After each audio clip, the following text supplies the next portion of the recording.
Okay, so I think I will start by the hadith of Rasulullah صلى الله عليه وسلم. لا تزال طائفة من أمتي على الحق ظاهرين لا يضرهم من خذلهم أو أصابهم من لأواء وضيق معيشة حتى يأتيهم أمر الله. قالوا يا رسول الله أين هم؟ قال في بيت المقدس وأكناف بيت المقدس. So I'm here today not just as a professional, I'm here because I have deep connections to my home, to Gaza, right? And, sorry. My family today is staying there in Gaza in the current situation, as majority of you know what is happening, in Gaza today. From the harsh conditions, from the numbers, that you see on the TV. But I'm not going to tell you everything happened in the news. I don't want you to go into depressions, but I want to tell you a little bit of story. Every time I feel low when I see the news, I just give a call to my parents and, hello, how's the situation? Don't worry. We only care about the pleas of Allah, so you don't have to worry. We believe that there is another place for us in the Jannah, inshallah. We have lost our homes.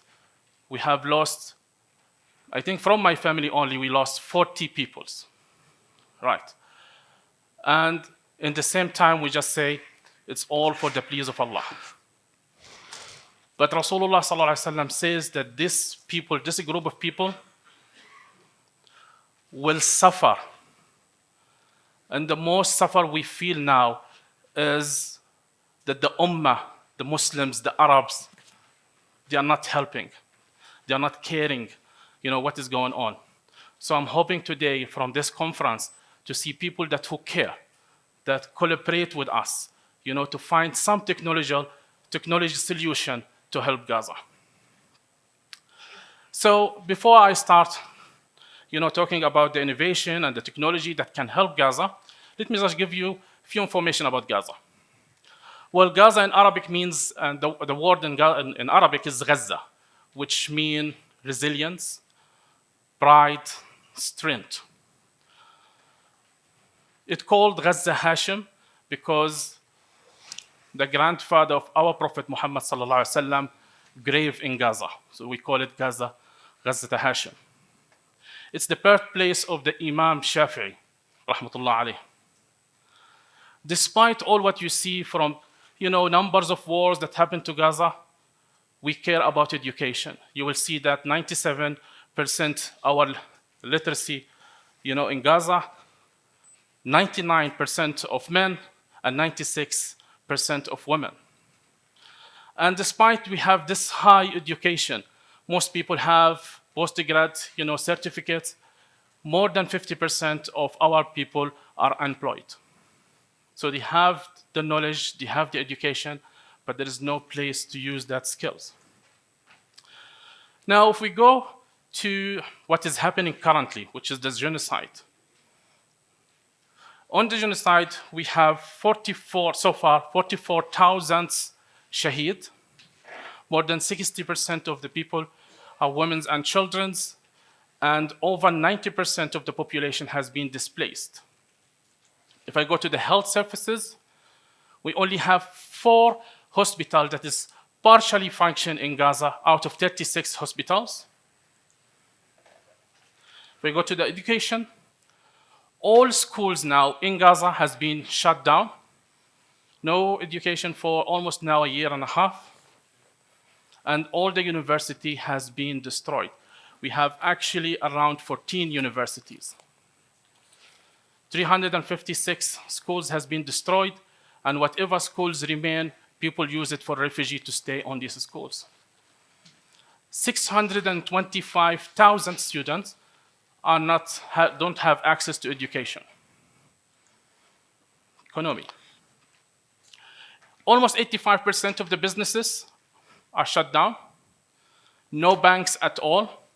So even if you have money in the banks, you will not be able to get it as cash, for example, or use it to buy goods or foods and so on. NGOs, struggle, to transfer money to Gaza because, as I said, there's no banks and also all the conditions that they put for the bank system. And I think today Ismail says that we have to have independent solution. And that's what we suffer now in Gaza, that all our products, banks, all of that, follow the international law. So we have no access to money. But as I said, I'm looking for the people that the Prophet Muhammad sallallahu alaihi wasallam, they are not going to let down, the Muslims. So how can we help? How can we bring Gaza back? Well, we have different solution, technology solution, but I will start with the one that we can use currently. One of the main issue, as I said, no banks in Gaza now. So if you want cash, there's no cash. People really struggle to buy stuff. They have the money in their accounts, but they cannot use it. So we come up with this idea. This idea has three factors. It has the beneficiaries, the NGOs, and the business owner. And the way it works, we have it as a point system. Let's just call it virtual currency. So what will happen is that NGO will distribute points to the beneficiary. So let's assume one of the NGOs want to distribute to 1,000 people $100, right? So they can use this application and distribute points to each beneficiary. So we have 1,000 people that they have 100 points. The next step, the beneficiary will be managing now to go to a business owner who has a relation with this bank or with this application and use these points to buy stuff, buy goods, clothes, food, and so on.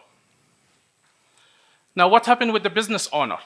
Well, the business owner will accumulate all these points and then will request a transfer from the NGO. So the NGO will transfer to only one bank account, which is for the business owner, instead of the usual way where the NGOs has to go and transfer the money to each individual, which make it very hard. So in this application, it's an actual win-win to everyone. For the business owner, now they can manage to sell their stuff, and in the same time, their money will be in a bank account, and they want it in the bank account so that they can buy stuff internationally from overseas. For the NGOs, they don't need to risk their teams anymore. All what they need to do is just use the app to distribute the points, so there is no risk for their team to go, and deliver the money, hand in hand. And of course, for the beneficiaries, now they have a way, to use these points to buy stuff and so on, or transfer it. So this is the first idea. So idea 2, which basically, as I said, in the hospitals, we have only 4 hospitals out of 36 hospitals that is partially function. So what we're looking for is to build a platform. We can connect, global doctors with the people of Gaza, especially for the non-critical, cases, so that we reduce the pressure on the hospitals so they can get consultings, using that platform. Idea 3, during the genocide, some of the people have left Gaza, and most of them are IT skilled people. And some of them, they stay here in South Africa. Some of them, they stay in Egypt. And they're looking for jobs, they're looking for projects, and so on. So that's also another idea where they can use this IT talents here in South Africa.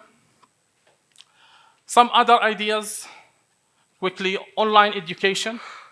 As I said, there is no access to education in Gaza now. So if we can have a platform where schools can learn, courses, universities, even any kind of courses, to teach people, that will be great. So this is the online education platform. The second idea is digitalizing the evidence that we see today. We have to keep it. These 3 solutions, it will be, the other 3 solutions, it will be after the war, which is establishing an IT hub. As you know now, there is no power, no internet, in Gaza. So the plan is to establish an IT hub in Gaza, after the war,